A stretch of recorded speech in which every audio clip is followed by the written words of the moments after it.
Generally homeopathy ఏంటంటే root cause నుంచి మేము ట్రీట్ చేస్తాం. ఏదైనా ఇప్పుడు ఫర్ ఎగ్జాంపుల్ ఒక పాలిప్ వచ్చింది, నేజల్ పాలిప్ వచ్చింది, వాట్ అలోపతిస్ డూ ఇస్ అది వచ్చింది కదా ఓవర్ గ్రోత్, సో కట్ చేసిస్తే అయిపోద్ది.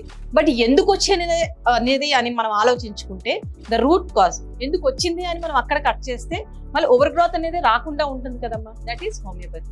నాకు 10 years ప్రాక్టీస్ లో చాలా మంది అడుగుతుంటారమ్మా, క్రానిక్ ఇల్నెస్ కూడా ఇది వాడొచ్చా లేదా ఓన్లీ మైనర్ ఎయిల్మెంట్స్ కేనా అది కానీ. ఇది ప్రతిది మైనర్ కి క్రానిక్ కి అన్నిటికీ బాగా పనిచేస్తుందమ్మా.